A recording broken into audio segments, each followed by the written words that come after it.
Doctor BR Ambedkar స్మృతివనంలో పనిచేస్తున్నటువంటి పారిశుద్ధ్య కార్మికులు 10 నెలల వేతనాలు 10 నెలలుగా జీతాలు ఇవ్వకపోయినా పట్టించుకొని తెలుగుదేశం కూటమి ప్రభుత్వం. సామాజిక మహాశిల్పం దగ్గర 10 నెలల నుంచి పెండింగ్ వేతనాలు రాకుండా ఇబ్బంది పెడుతున్నటువంటి క్రమంలో మా పెండింగ్ వేతనాలు ఇవ్వండి, మా జీవితాలు కాపాడండి అని చెప్పి పారిశుద్ధ్య కార్మికులు అక్టోబర్ 3 నుంచి ఇక్కడ నిరసన వ్యక్తం చేస్తూ ఉంటే ఏ మాత్రం కూడా కూటమి ప్రభుత్వం సరైన దృష్టి పెట్టలేదు. నిన్న ఈ యొక్క కార్యక్రమంలో భాగంగా గౌరవ పర్యాటక శాఖ ప్రధాన కార్యదర్శి అజయ్ జైన్ గారు మీటింగ్ ఏర్పాటు చేసే క్రమంలో ఆ మీటింగ్ దగ్గరికి వెళ్ళి కార్మికులు సమస్యను ఎలవిస్తే ఆయన చెప్పిన మాటను ఒకసారి గుర్తు చేస్తా. ఆయన ఈ దేశంలో సర్దార్ వల్లభాయ్ విగ్రహం ఏర్పాటు చేసినట్టుగానే ఇక్కడ అంబేద్కర్ విగ్రహం ఏర్పాటు చేశాం, దీన్ని ఒక పర్యాటక హబ్ గా నిర్వహిస్తామని చెప్పారు. సంతోషమే. కానీ ఆచరణలో జరుగుతుంది ఏంటి? ఈ యొక్క స్మృతివనానికి సంబంధించి ఆర్కే ఏజెన్సీలో పనిచేస్తున్నటువంటి పారిశుద్ధ్య కార్మికులకి 10 నెలల వేతనాలు ఇవ్వకపోతే కుటుంబాలు ఎలా ఉంటాయి? ఒక రకంగా ఆర్కే ఏజెన్సీ సంబంధించి ఆడే అబద్ధాలు చూస్తే మాత్రం ఆయన వెనక కూటమి ప్రభుత్వంలో ఉన్నటువంటి పెద్దల హస్తం నుంచి అర్థమవుతా ఉంది. సిఐటి ఉద్యమం ప్రారంభించిన తర్వాత 1 నెల ఆగస్టు నెల మాత్రమే జీతాలు ఇచ్చాడు. ఆగస్టు నెల జీతాలు ఇచ్చి అధికారులకు ఏం చెబుతా ఉన్నాడు? జనవరి నుంచి జీతాలు ఇవ్వాల్సినటువంటి ఆర్కే ఏజెన్సీ ఆగస్టులో ఇచ్చినటువంటి ఆర్కే ఏజెన్సీ 7 నెలలు జీతాలు ఇచ్చామని చెప్పుకుంటాడు. ఇంతకన్నా దుర్మార్గం ఉందా? ఇంతకన్నా బాధాకరం ఉందా? ఇంతకన్నా అబద్ధాలు కోరు ఉందా? కాబట్టి ఈ రోజు దుర్మార్గమైన పరిస్థితి, ఈ యొక్క అబద్ధాలు కోరుగా ఉన్నటువంటి ఆర్కే ఏజెన్సీ వెనక ఉన్నటువంటి పెద్దల హస్తాన్ని బయటికి పెట్టాలి. పెండింగ్ వేతనాలు ఉన్నటువంటి 10 నెలల పెండింగ్ వేతనాలు వెంటనే ఇవ్వాలని చెప్పి మేము డిమాండ్ చేస్తా ఉన్నాం. రెండోది, నిజంగా అజయ్ జైన్ గారు ప్రకటించినట్టుగానే పర్యాటక హబ్బుగా ప్రదర్శన సంతోషమే. కానీ మాకు ఆశ్చర్యం అర్థమవుతుందంటే దీని ఒక వ్యాపార కేంద్రంగా చూస్తా ఉన్నారు. గతంలో కూడా వ్యాపార కేంద్రంగా చూసి ఇక్కడ డ్వాక్రా బజార్కి ఇచ్చారు, వ్యతిరేకించారు. దళిత సంఘాలు, ప్రజా సంఘాలు, కమ్యూనిస్ట్ పార్టీలు వ్యతిరేకించాయి, వెనక తగ్గారు. కానీ ఈరోజు ఇది పర్యాటక కేంద్రం కాకుండా వ్యాపార కేంద్రంగా మార్చడం కోసం ప్రయత్నిస్తే మాత్రం అంబేద్కర్ సంఘాలు, దళిత సంఘాలు, ప్రజా సంఘాలు, కార్మిక సంఘాలు, కమ్యూనిస్ట్ పార్టీలు చూస్తా ఊరుకోవు. దీన్ని పర్యాటక కేంద్రంగానే కేటాయించాలి. రాష్ట్ర ముఖ్యమంత్రి గారు కలగజేసుకొని ఈ యొక్క దాని స్మృతివనానికి నిధులు కేటాయించి అభివృద్ధి చేయాలని చెప్పి కోరుతా ఉన్నాం. రెండోది, ఈ రోజు ఈ పెండింగ్ వేతనాలతో పాటుగా వీళ్ళని ఒక రకంగా ఆర్కే ఏజెన్సీ మోసం మీద ఆర్కే ఏజెన్సీ మీద కేసు నమోదు చేయాలి. వాళ్ళ మీద శిక్షించి ఇలా ఏజెన్సీ మార్చి ఇలా క్రితం కూడా జీతాలు 10,000 రూపాయలే. నిన్న కలెక్టర్ గారు బాబు లక్ష్మీషా గారు చెప్తే 10,000 అని చెప్పి ఆశ్చర్యపోయాడు. ఒక రకంగా ప్రభుత్వం దగ్గర 26,000 రూపాయలు తీసుకోవడానికి ఆర్కే ఏజెన్సీ కేవలం 10,000 రూపాయలు ఇచ్చి ఈ రకంగా మోసం చేస్తూ ఉంది, అబద్ధాలు కోరుగా ఉంది. ఆర్కే ఏజెన్సీ మీద చర్య తీసుకోమని చెప్పి కోరుతా ఉన్నాం. కూటమి ప్రభుత్వం మాటలు చెప్పడం కాదు, ఆచరణలో డాక్టర్ బిఆర్ అంబేద్కర్ గారికి ఘనమైన నివాళులు ఇచ్చారంటే మాత్రం దానికి అర్థం పెండింగ్ వేతనాలు ఇవ్వాలి, ఈ యొక్క స్మృతివన నిధులు కేటాయించి అభివృద్ధి చేయాలని చెప్పి కోరుతా ఉన్నాం. అండ్రా మాల్యాద్రి, కేవీపీఎస్ రాష్ట్ర ప్రధాన కార్యదర్శి.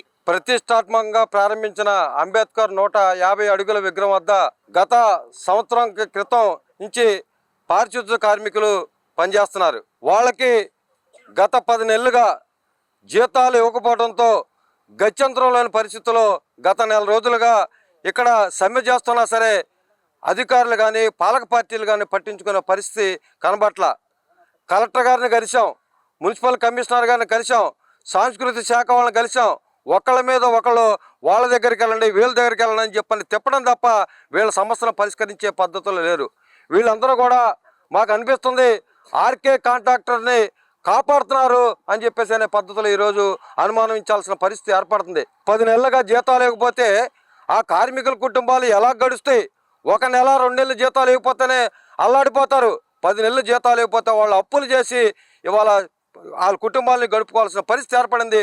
గత్యంతరం లేని పరిస్థితుల్లో సమ్మె చేస్తూ ఈ రోజు నుంచి ఈ ఆందోళన, ఈ పోరాటాన్ని ఉధృతం చేయడం కోసం నిరసన దీక్షలకు ప్రారంభించారు. ఇప్పటికైనా ప్రభుత్వం, పాలక పార్టీలు స్పందించి వెంటనే పెండింగ్లో ఉన్న జీతాలు ఇవ్వకపోతే ఈ ఉద్యమాన్ని మరింత ఉధృతం చేస్తాం. దాంతోపాటు ఇవాళ వాళ్ళకి ఇచ్చేది 10,000 రూపాయలు, కనీస వేతనం 26,000 రూపాయలు ఉంటే అవి కూడా ఇవ్వకుండా 10,000 రూపాయలు ఇస్తున్నారు. వీళ్ళకి ఈఎస్ఐ లేదు, పిఎఫ్ లేదు, వీళ్ళని ఎప్పుడు తొలగిస్తారో కూడా తెలియదు. అందుకే వీళ్ళందరినీ కూడా పర్మినెంట్ చేయాలి, ఈఎస్ఐ పిఎఫ్ సౌకర్యం కల్పించాలని చెప్పేసి అని కోరుతున్నాం. లేని పక్షంలో సిఐటియు వీళ్ళకి అండగా ఉండి వీళ్ళ సమస్య పరిష్కరించేంత వరకు కూడా వారి తరపున పోరాడతామని చెప్పేసి ఈ సందర్భంగా అధికారులకి తెలియజేస్తున్నాం. నా పేరు హరిత అండి. 10 నెలల నుంచి జీతాలు లేవండి. ఇక్కడ అడుగుతుంటేనేమో రేపేస్తాం మాపేస్తాం టైం గడుపుతున్నారే తప్ప మాకు జీతాలు ఇవ్వమంటే మాత్రం ఇవ్వట్లేదు. మేము నెల రోజులైంది ధర్నా చేయబట్టి ఇంత మట్టుకు ఆర్కే కాంట్రాక్టర్ వచ్చి మమ్మల్ని చూసిన పాపం కూడా లేదండి. ఏ మాటకు ఆ మాట సిఐటి వాళ్ళు ఉండబట్టి మాకు ఒక నెల జీతం పడింది. అది కూడా వాళ్ళ మాకు వాళ్ళు సపోర్ట్గా ఉండబట్టి మేము ఇక్కడి వరకు వచ్చాము.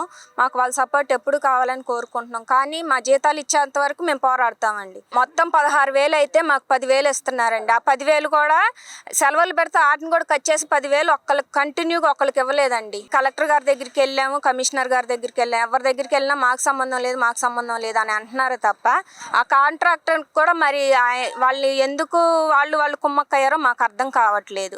మా పరిస్థితుల్ని చూస్తున్నా టీవీలో వచ్చిన న్యూస్లో వచ్చిన వైరల్ అయినా సరే మమ్మల్ని ఎవరూ పట్టించుకోవట్లేదు. మాకు 10 నెలల నుంచి జీతాలు ఇవ్వట్లేదండి.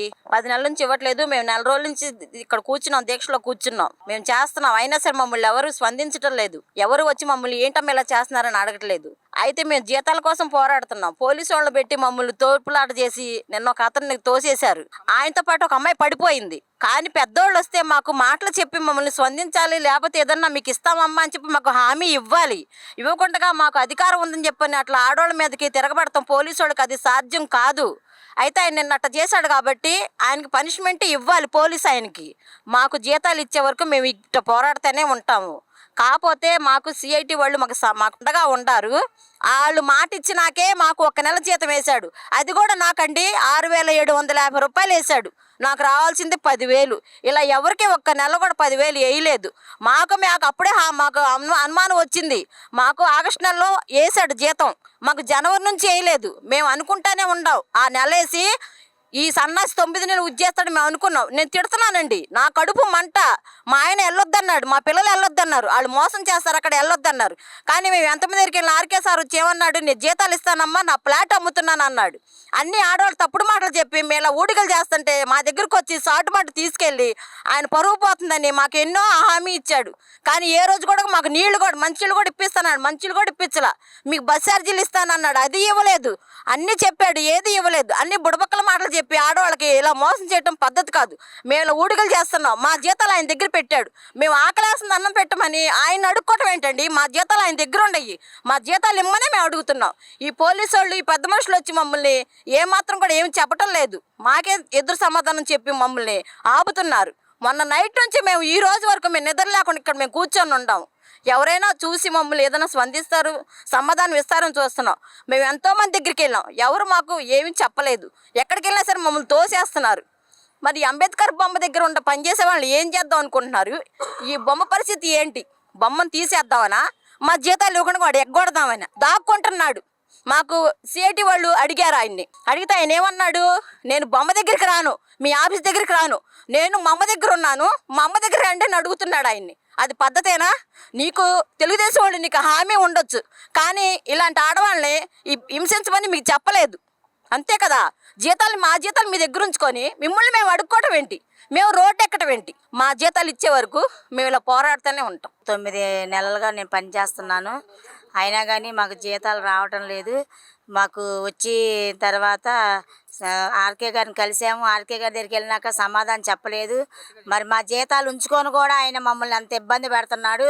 మేము నెల రోజుల మట్టి ఇక్కడ దీక్షలో ఉంటే కూడా మమ్మల్ని వచ్చి స్పందించలేదు. మరి మాకు సిఐటి వాళ్ళ దగ్గరికి వెళ్ళినాక మేము కలిసిన వాళ్ళతో మాట్లాడినాక మాకు 1 నెల జీతం వేసిన మాట వాస్తవే. కానీ ఆయన ఇబ్బందులు ఇరుకులు మానేసుకొని మమ్మల్ని మా జీతాలు ఆయన దగ్గర ఉంచుకొని మేము వెళ్ళి ఆయన అడగాల్సినంత అవసరం మాకేంటండి? అవునా కదా? మీరు చెప్పండి. మరి మేము చంద్రబాబు నాయుడు దగ్గరికి వెళ్ళాము, లోకేష్ దగ్గరికి వెళ్ళాము, అయినా కానీ మమ్మల్ని ఎవరు స్పందించలేదు. అయినప్పుడు కూడా మమ్మల్ని బయట తోసేశారు వాళ్ళు. మరి ఇక్కడ ఇంత ఎమ్మెల్యేలు ఎంపీలు ఇక్కడే ఉన్నారు విశాలాంధ్ర రోడ్లో. కనీసం ఒక్కరు వచ్చి మీరు ఏంటమ్మా మీ పరిస్థితి ఏంటి, మీరు ఎలా ఎందుకు చేస్తున్నారని ఒక్కరు కూడా అడగలేదు. అడగనప్పుడు కూడా పోలీసు వాళ్ళు మమ్మల్ని బయట తోసేస్తున్నారు. మాకు సిఐటి వాళ్ళు అండగా ఉన్నారు. మేము సిఐటి వాళ్ళు ఎలా చెప్తే వాళ్ళని నడుస్తాము. కానీ ఇవాళ ఇంత నెల రోజులు కూడా ఆర్కే సర్వీస్ వాడు బయటకు వచ్చి మా దగ్గర సమాధానం చెప్పలేదు. ఆగస్టు 15 మేము తాళాలు వేసాము. తాళాలు వేసినప్పుడు అందరూ పెద్ద పెద్ద వాళ్ళు దిగొచ్చారు. అయినా కానీ ఆ రోజు ఏం చెప్పాడంటే, అమ్మ 3 నెలల జీతం బుధవారం సాయంత్రం కల్లా వేస్తానని సిఐటి వాళ్ళ దగ్గర ఒప్పుకున్నాడు.